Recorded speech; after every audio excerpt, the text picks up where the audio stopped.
From the studios of Postscript Media and Canary Media. I'm Shayle Kann, and this is Catalyst.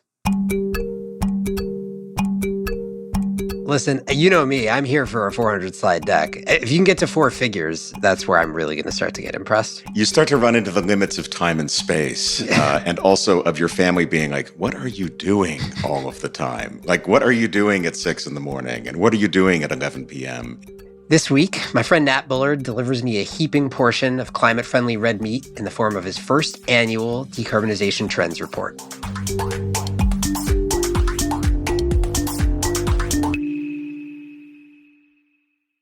Catalyst is brought to you by The Antenna Group, the OGs of climatetech PR and marketing. For 25 years, Antenna Group has partnered with category-leading energy transition and clean economy innovators to build their brands, amplify their stories, and market and accelerate business growth.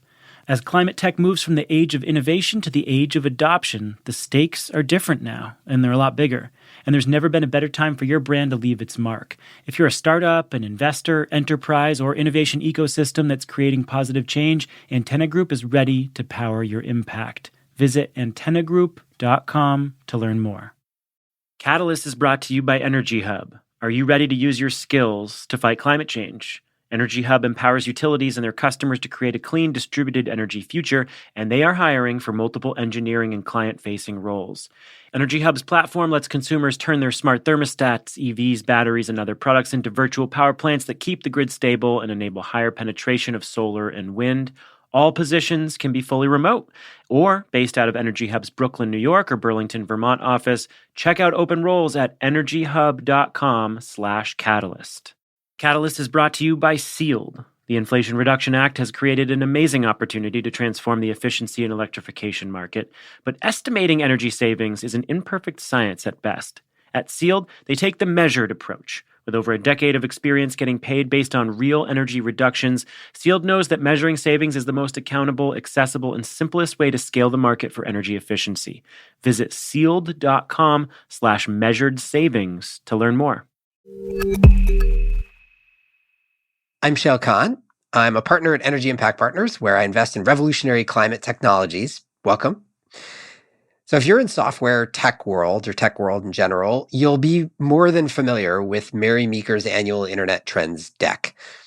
Or if you're an even cooler kid, maybe you're familiar with Benedict Evans's own version. They're these mega annual compendiums of everything happening in tech distilled into a series of charts. It has long occurred to me that there is no equivalent really in climate tech. In fact, long ago, after we sold GTM, which was my previous company, and before I switched over to the dark side of investing at EIP, I had the idea to create one myself. I actually got through, I think, like the first 2 slides, and then right at that time, EIP came calling and life got in the way, and I never did it. Fortunately, it only took another 5 years or so for my friend Nat Bullard to pick up the torch. You've heard him here before, but Nat has been around the climate tech, clean tech, whatever you want to call it, sector for as long as, maybe even a little longer than me. And today, he's a columnist at Bloomberg, and he works with Voyager Ventures, which is an early-stage venture fund focused on decarbonization. He's done it. Nat delivered 140-plus slides focused on decarbonization trends. So as you can imagine, I want to dig into it. Actually, there's enough in there that we couldn't fit this into one episode. So we're going to do this as a 2-parter. So what you're hearing right now is part 1 out of 2 of my conversation with Nat Bullard about trends in decarbonization. Here's Nat. Nat, welcome back. Shayle, good to be back. Great to have you. Very excited that you've finally done what you and I have talked about for years, which is created the first annual. I'm calling it the first annual because I'm going to force you to keep doing it every year. First annual, like, massive compendium of trends in decarbonization deck. So kudos. Thank you. And I managed to keep it to a modest 140 or so slides at the moment. The challenge, of course, was that if I hadn't sort of cut it off at about the time that we're recording this in early February, it would be 200 slides, or then 300, or then 500. And I figure if you want to follow in the footsteps of Mary Meeker's amazing old internet trends deck that she used to do, you have to start with some modesty. You can't start at 400 slides. You can only get there over time. Listen, you know me, I'm here for a 400 slide deck. If you can get to 4 figures, that's where I'm really going to start to get impressed. You start to run into the limits of time and space, and also of your family being like, what are you doing all of the time? Like, what are you doing at 6 in the morning? And what are you doing at 11 p.m.? And didn't I see that slide 2 weeks ago? And then me coming back and being like, yes, but wait, but like, they've revised this data set from 1973 to 1975, and I have to therefore go back and redo all of the calculations that go with it. Anybody who's currently revising a data set from 1973 to 1975 has other problems. But let's get into it. Sure. So of your 140-ish slides, I've picked a bunch that are my favorites, at least that I think present some interesting insight that either I wasn't aware of or that I think is worth talking through. So I'm just going to cherry pick a bunch of them and we could talk about them. So I'll give the slide numbers just for the sake of anybody who wants to go read a 140 slide deck themselves later. So let's start with slide 14, which is on agriculture and land use. Takeaway here is that we use, I think people probably know this, but the numbers are sort of striking. We use an incredible amount of our land in the United States to grow corn that does not go toward food. So what's the takeaway here? That's true. So we grow in the range of about 14 billion bushels of corn every year in the United States. Of that, last year, 38% of it went to ethanol that's being used for fuels, which means that about 40% of the U.S. corn crop meets about 10% of our motor gasoline fuel equivalent demand, which is pretty extraordinary. I think on a land area basis, it's an area of land about the size of England that we're using for this purpose, just to grow corn, just for ethanol, just to offset about 10% of our motor gasoline demand. Yeah, that 40% number is the one, or 38% is the one that's really striking to me, that up 2/5 of our corn crop goes to gasoline. I mean, it's a big number, I think. I don't think I appreciated how big a portion of our corn crop it is. And the reason that I think it's important, or at least interesting to talk about, is that, it's not the ethanol thing necessarily in and of itself, because I think that's been known for a long time. Right. But it's on my mind a lot because I, as I'm sure is true of you as well, I see a real proliferation right now of new approaches to do biomass to X for decarbonization purposes. And it's a really wide range. There's biomass to biogas and renewable natural gas. There's using biomass to produce sustainable aviation fuel. There's just biomass carbon removal approaches. There's a variety of different kinds. There's biomass to biochar, which can be carbon removal and or soil amendment or something else. And there's others, biomass to materials, all sorts of things. And the premise of all these companies and all these approaches is that we are going to use waste biomass, of which there is admittedly a lot. But the historical thing that happened is this ethanol thing with corn, where we sort of subsidized it sufficiently that it made sense to grow corn for ethanol. And then it turns out that we use a ton of land and a ton of our corn crop for the purpose of ethanol. And so the fear with all this biomass to X stuff is that at some point you start to run out of the waste. And meanwhile, these markets have taken off. You start shifting toward dedicated crop and you end up in a situation just like this. Do you think that's a warranted fear?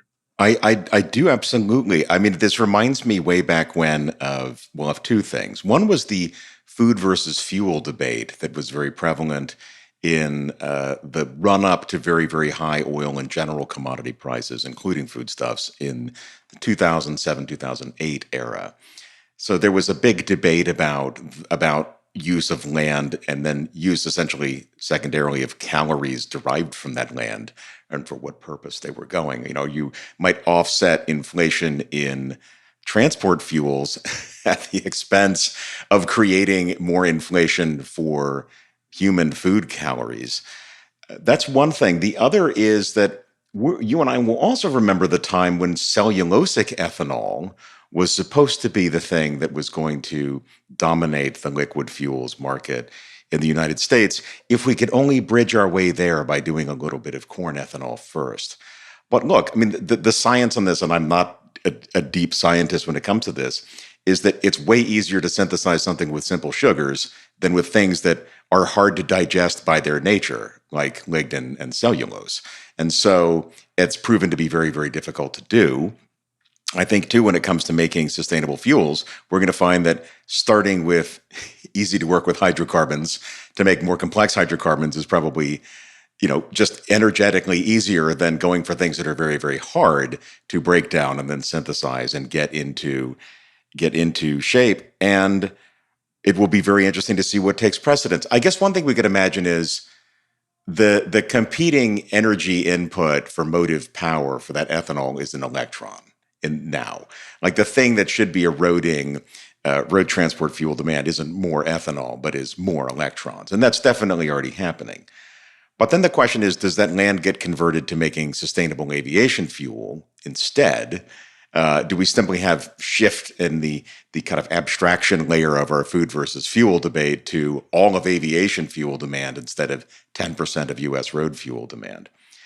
And I do think, though, that there is interesting stuff happening with every other aspect of agriculture, such as using the soil as a resource. So, there are definitely ways to think of large, even probably monoculture plots, like what grow corn in the U.S., as other kind of climate resource besides just marginal substitution for a barrel of oil. Right. And there's lots of nuance to this. The definition of what's waste and what's not waste. You can add multi-cropping to a place that's currently doing monocrops and then, consider that second crop not using additional land. There's lots of different nuances to this. And to be clear, I think from everything that I can tell, there is an enormous volume of waste biomass, and that waste biomass is a useful resource to decarbonize, either directly via just sequestering the CO2 or by turning it into something useful that displaces some other emissions. So we should be doing that. It's just striking where we've landed on ethanol, and it's obviously a lesson we need to be learning as we're considering, using biomass for any new significant market, which obviously things like aviation fuel are. No, and I think, look, in the American discourse, this comes up every 4 years in presidential primaries. It has a very sticky constituency, particularly at the Senate, not so much the House of Representatives level, because, a lot of states grow corn and they all have 2 senators, and it becomes a difficult thing to get away from. But I just think that it's important, and this will be kind of a running theme throughout all of the slides that I put together, is to just kind of collate a clear, statistically grounded picture of where we are with so many of the things that are happening in energy.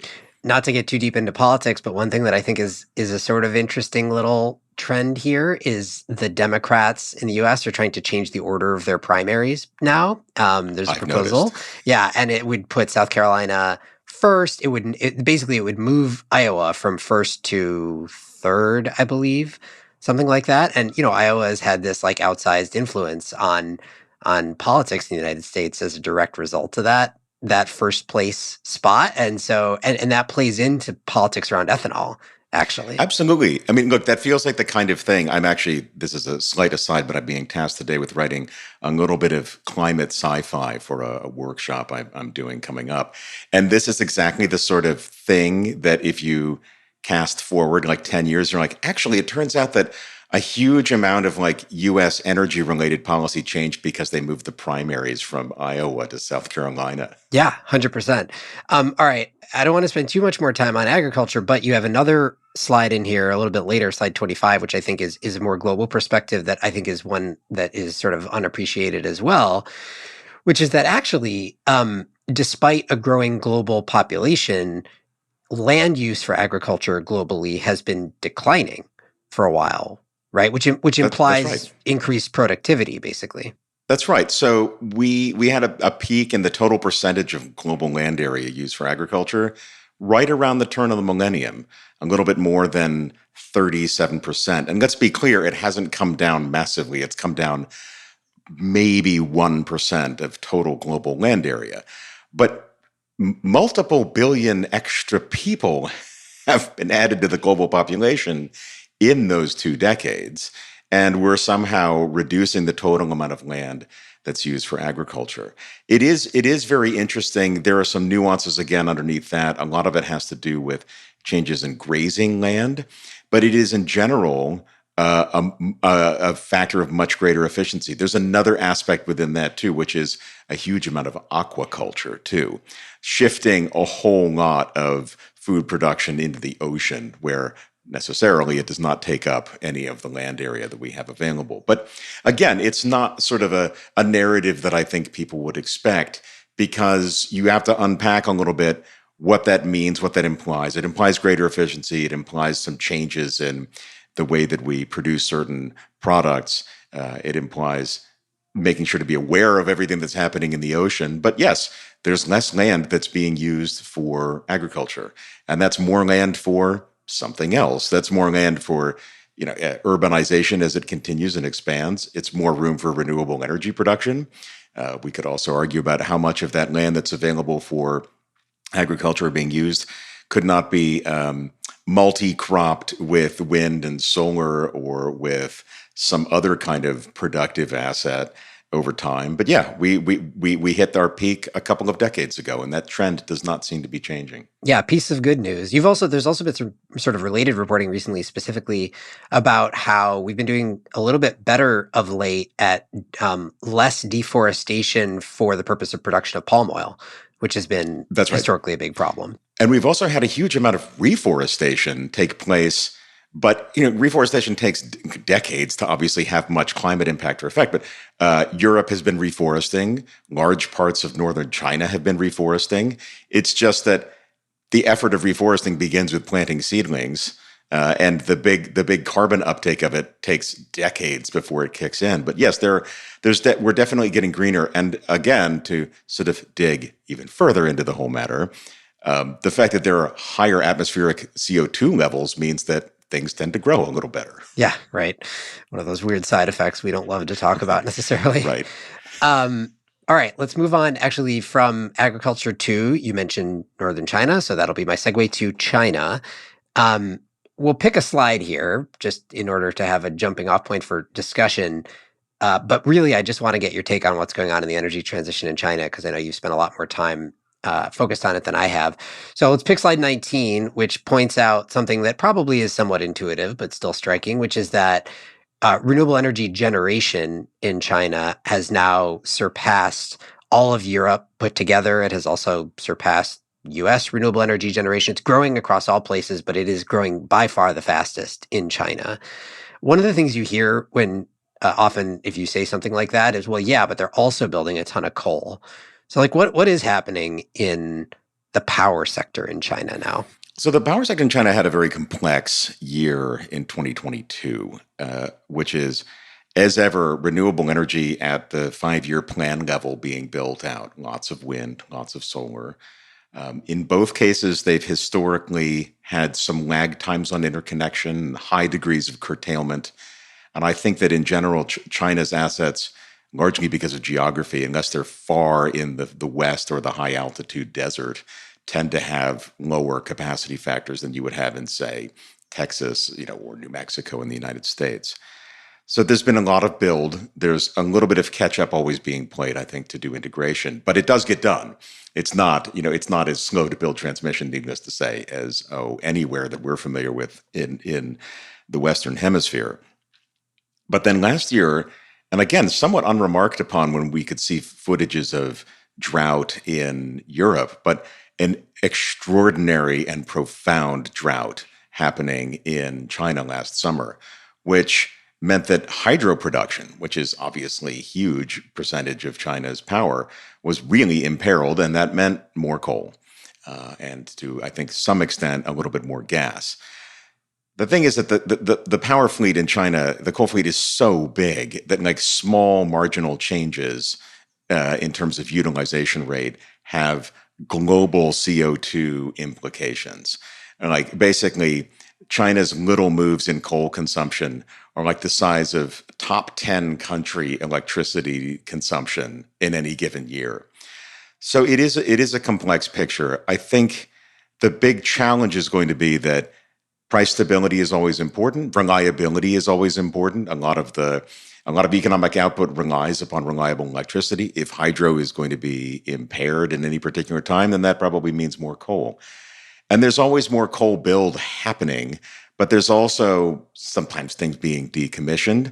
And the utilization rates, again, are not being built. They're not being built with the utilization rates in mind that we would have. It's been a while since I've looked at this, but in the end of the past decade, it was routine in years for the coal plant utilization to be below 50%, which is extremely low compared to what you would want to do in, say, the mid-Atlantic U.S. or the Ohio Valley if you still had a coal plant. If you were running it 50% of the time, you probably wouldn't be running it. Right. Something's gone wrong for you. Yeah. But to put it in perspective, China's just electrical generation from renewables last year, at that scale, not only bigger than Europe, it's like about the size of Japan in terms of total demand for electricity. Like it's really, really big. And that was 2021 figures. It's going to be bigger again after last year's additions. Yeah, I've always been struck by the actual capacity factor numbers out of, like, they're building. What's crazy is all the numbers are so big. The amount of renewable energy capacity they're building is insane, such that even with really, really low overall capacity factors, because they're curtailing a ton of it or it's not connected or whatever, the generation figures are still way bigger than anywhere else. It's just law of large numbers, basically. It is, and we don't really have other markets that are of that. Obviously, we don't have any other markets that are of that scope at the moment. So you kind of have to cast them in an exceptional or standalone lens so that you can kind of look closely at those numbers. But look, generally, yeah, interconnection catches up. It's also just not the most amazing resource place except in the far west. So there's always going to be a China story that's like China does more of this than everybody else, and that's it passed Europe, it passed the United States, and now it's standalone. It's unlikely that we would see another single market become that big at any point. Maybe ever. Catalyst is brought to you by Antenna Group. Antenna Group is the largest integrated marketing and public relations agency dedicated to the energy transition and clean economy. It represents a portfolio of over 75 category-leading companies across solar, storage, smart grid, EVs, electrification, carbon capture, sustainable materials, decarbonization, and beyond. They've been at it for 25 years before clean tech was even a word. They've built some of the largest brands in the industry along the way.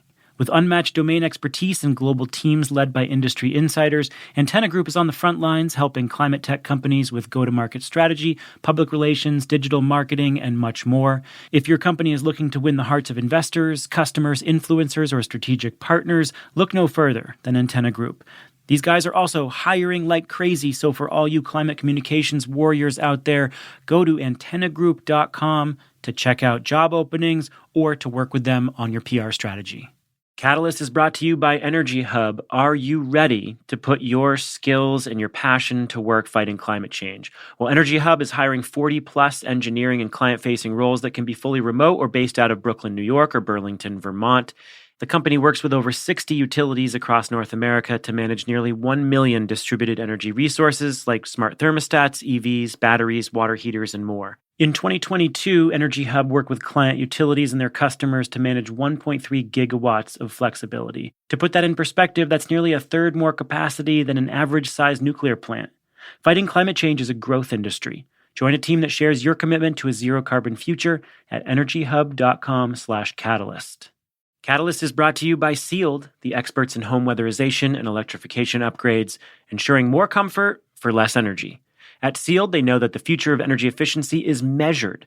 The market can be transformed by the Inflation Reduction Act, but only if we move beyond estimates and measure what matters, prioritizing accountability, accessibility, and simplicity in the process. But with this new opportunity comes challenges. Sealed is leading the way with over a decade of experience being accountable to homeowners because they only get paid based on actual energy reductions. Visit sealed.com/measured savings to learn more. Okay, so let's move on from China to another topic that I do want to get your thoughts on, which is the backlash against ESG. So you actually have two different slides that are sort of related that I'll just combine together. One is slide 33, which points out that there were more anti-ESG regulatory developments in 2022 than pro-ESG new regulatory developments. And then the second is slide 65, which is about fund flows and basically shows that ESG fund flows were still positive in 2022, but a small fraction of their peak a couple of years earlier. So both speaking to sort of the turn in general sentiment about ESG.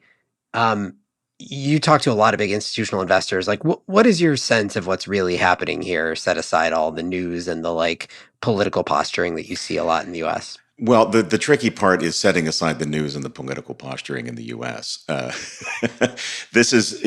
would say that the sentiment around anti-ESG sentiment is at the political level almost uniquely U.S. It's something that happens really only here. It's not nearly as big of a topic in Europe at a sort of polity level, or definitely not at a local politics level. As far as the investment flows goes, that's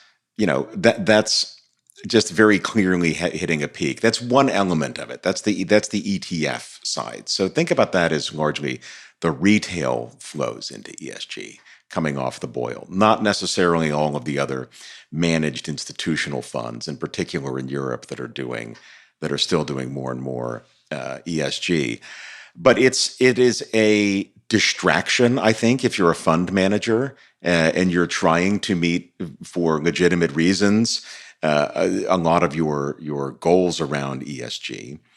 I think it's casting some scrutiny, and we have seen this in Europe, that there are funds that are essentially not holding up well to scrutiny in terms of the actual ESG componentry of their indices or their metrics. We also have to say that a lot of noise is coming from relatively small fiduciaries. Meanwhile, you find your institutions there in California or the institutions in New York State that say, do not pull back on any of your ESG goals because we devote $200 billion to you as fund managers and we expect you to maintain those. It is something that you can't really ignore. I think if you're an executive, you do have to pay attention to it. You do have to traipse in front of local regulatory bodies and courts in Texas and stick up for your ESG policies. I think that the two big questions out of this that really need to be explored over time are, the first, what's the actual portfolio implication for retail investors? And in particular for people saving for the long term. Is ESG, anti-ESG bias actually going to make them more money? Is an attack on the sort of a performative attack on the wokeness of big fiduciaries going to actually end up with more money in people's pockets? I think that's very debatable. I think the other issue is what actually does constitute ESG over time. You and I have been doing this a long time, and I think that when we started, and ESG was a sort of the first sort of offshoot coming from the old socially responsible investing, meant to be more metrical, meant to be more granular and quantitative. It was, I wouldn't say an improvement, but it gave us more things to measure.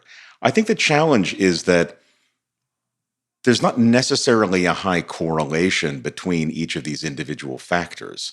So a tech company could be a classic example of having fantastic environmental things because it's basically all it consumes is electricity, which is made almost entirely renewable and recycles all its wastewater. But it could have horrendous governance. It could have a board that's comprised mostly of insiders, or it could have supermajority shares for one of the executives. So I think that there's probably an opportunity to break this out into new sets of very specific risk screens. Whether or not they would be grouped together is another real question. Yeah, I mean, I think that's been ESGs, to the extent that there's been sort of like a central failing of the ESG movement, it is the idea to group E, S, and G together as one thing. And even each one of those individually has a million subcomponents. But the result of that mishmash is you get this kind of you get these Frankenstein-y scores where you see situations where like Tesla scores really low on ESG, and people look at that and they're like, well, Tesla is better than anybody on E, but it is also true Tesla is pretty bad on G. And so, just how do you reconcile all that? I think that just leaves the whole notion up to I think that just leaves the whole concept more open to scrutiny, which makes it a challenge. It leaves it open to legitimate scrutiny, as it should, and to political footballism, which is not necessarily deserved in every case. So, but I mean, what do you make of the fund flows component? Well, I mean, retail fund flows are always impacted by just sort of retail sentiment in general. That's one element of it. But I do think that retail investors in particular can respond to things that are very distinct. I mean, like, look, the lowest month of ESG ETF inflows was the first time that Elon Musk said that ESG is a scam. That was in May of last year. So, it's highly exposed. But again, retail flows are not a huge component of ESG flows in general, and definitely not a big flow. ESG retail funds are not a big part of all funds in general in terms of flow. But they're highly visible, and they measure a bit of sentiment. I think what's more important to see is where can we find continued smarter, distinctly measured investing strategies that incorporate those elements, but maybe analyze them separately. They don't fall under the same bucket anymore. Bob Eccles, the business school professor, wrote something very useful about this last year. It said these should just be risk screens. They shouldn't necessarily be ESG. They should be a risk screen. The kind of thing that smart managers are constantly querying and refining. Okay, so last topic for us to cover in part one here is talking about batteries. And you have a couple of interesting sets of data on batteries that I think are worth talking about. One is with regard to battery costs. I think a lot of folks know that battery costs actually rose in 2022. Lots of costs rose. We had inflation in general. We had supply chain issues, all this kind of stuff. So folks probably know battery costs rose just as solar costs rose and things like that. One thing that I think people don't often appreciate is the data that you put in here on the difference between how battery costs rose and how battery system costs rose. So can you just compare those two? Absolutely. So yes, so for the first time, at least since my dear friends at BloombergNEF have been tracking the data, the weighted average pack price for lithium-ion batteries went up year on year last year. So 2021 actually came very, very close to going up. If you hadn't used full year data, it would have been close. But last year, the weighted average pack price was up about 7% year on year. That means it's still down close to 90%, but not quite 90% anymore. But then the 4-hour system cost for an energy storage system went up 25% last year. And I think that the important thing to note there is that the battery is manufacturing. That's the cost to manufacture, to put together, assemble, high volume for almost every application. Building a system is still pretty bespoke, and you're going to be exposed to every other kind of value chain along the way. The cost of trucking, the cost of fuel, the cost of employees, uptime. All of these things have gone up significantly over the time. So you're aggregating in other inflationary pressures to get the full system cost. But what's really interesting about this is that in the survey that BNEF ran on getting these costs and getting a sort of sense of the market, is that almost no developer said that they're actually pulling back at these price levels. Because actually the grid benefit and the ROI that they can still earn is good enough that even with these price increases, they're able to be viable, and they're able to still be valid and a market contributor. So it's an interesting split. I mean, it's sort of not what I was expecting. The intuitive outcome of pack prices went up and system prices went up more, that I sort of get.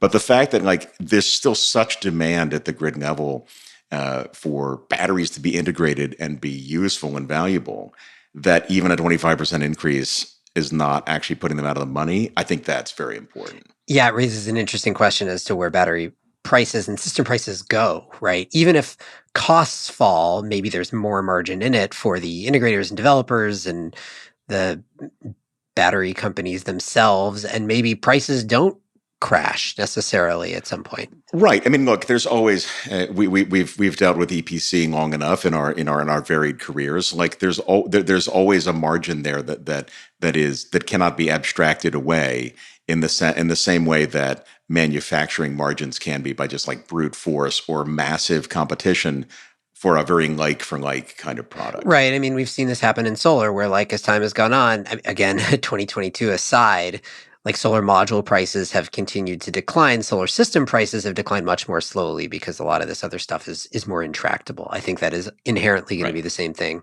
in battery world. And the reason I wanted to talk about it is it's just like my periodic reminder to people that if you hear prices quoted for batteries, remember, particularly for stationary storage, remember that's not the cost of the system. The cost of the system is that plus a bunch of other things, and those other things may end up being a bigger deal and more inflationary potentially than the battery itself. Absolutely. And even the cost that you do see at the pack level is weighted average, which is skewing heavily towards cars that use a gigantic battery and not what the question I get asked very often is, why does my e-bike battery cost so much then?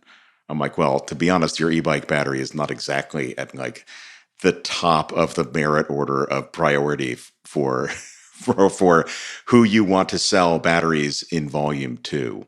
So, you know, like it always needs a little bit of decomposition in order for it to be applicable at any given level. But the trend is still, you know, the trend is important. The trend has been pretty durable over time, and there's exciting stuff potentially happening along the way. I mean, the fact that the LFP, the lithium iron phosphate battery, is steadily making itself felt and known in motive power applications is completely fascinating to me, and probably to you too, because a couple of years ago, this was like, yeah, they don't work very well. Well, it was like energy density is the thing. This is what we need. All we care about is range. We need to pack as much battery as we can. Obviously, LFP is never gonna succeed except for in these like low end applications in China and places like that, and that's obviously not true. That's right. Speaking of which, final piece on batteries. The other slide 47 on batteries that I thought was interesting points out that the top 10 manufacturers of lithium-ion batteries are all based in Asia, which is pretty interesting, though not all based in China. So this is the interesting dynamic about battery manufacturing at the moment. It is, yes, CATL, which is a Chinese company, is the biggest. But the big Korean battery manufacturers are still way up there. So it's an interesting dynamic in that market. No, it is. Yes. CATL was in 2022 had 199 gigawatt hours of capacity, but LG was not far behind. LG was 138 and ahead of BYD in China, which had 120. And then Japan, Panasonic comes in fourth with like half of what BYD does. There's still a kind of a pretty steep drop off in terms of total capacity. But like, yes, this has been an Asian game. Within that, it's been largely a Chinese game. But yeah, the European and US battery makers are really nowhere to be seen at this moment. And this is going to be very important to watch. Again, like you and I probably have to fight having our spidey sense tingle too much every time we see a chart like this and think about the solar market. But it is, if it's not repeating history, it's at least rhyming at the moment. The rhyming question for me is like, how durable is that Japanese and Korean presence going to be? Because we saw that certainly in PV 2 decades ago, at least for Japan. Also Panasonic, by the way, same company, and LG. Yeah, but also Sharp and Kyocera, who are no longer really as big players in the PV business from Japan. So, it's always challenging to sort of expect that this is going to continue forever. But at the moment, it looks pretty durable. And these are the companies that are expanding as well. The question is are there going to be other products that get manufactured at enough scale to change that top 10 ranking in other markets for other applications with other priorities embedded in them? the battery manufacturing in Europe that sort of has a strong, I would say, domestic industrial and to some extent security policy element to it going to prevail? Is battery making in the U.S. going to come back in a major way, regardless of who the ultimate sponsor of that is? Yes. I mean, the answer to that question is yes, right? Right. It's clear. Right. And we have like tens of billions of dollars worth of capacity announcements happening in the U.S. And then the other question is like where, if things get set up in the U.S., are all of the other supporting necessities going to come along to make them go? Is lithium processing and rare earths processing going to be brought back domestically so that you can not exactly close the loop, but you can friend shore or near shore as much stuff as you want for the purposes of maintaining some security in all of these things. All right, Nat, we got through, I don't know, 5 or 6 out of roughly 1 million topics that we could talk about. And thankfully, we're going to do it again. Awesome. Thanks for coming on. We'll see you on the next one for part 2. Thanks, Shayle. I'm looking forward. Nat Bullard is a venture partner at Voyager Ventures and a senior contributor at Bloomberg Green. So what else should we cover? As always, you can leave us a voicemail. The number is 919-808-5832. That's 919-808-5832. Or you can email us at catalyst@postscriptaudio.com. You can also tag us on Twitter or LinkedIn if you feel like it. This show is a co-production of Postscript Media and Canary Media. You can head over to canarymedia.com for links to Nat's deck and other topics that we covered today. And as always, Postscript is supported by Prelude Ventures, a venture capital firm that partners with entrepreneurs to address climate change across a range of sectors, including advanced energy, food and ag, transportation and logistics, advanced materials and manufacturing, and advanced computing. This episode was produced by Daniel Waldorf. Mixing by Roy Campanella and Sean Marquand. Theme song by Sean Marquand. I'm Shayle Kann, and this is Catalyst.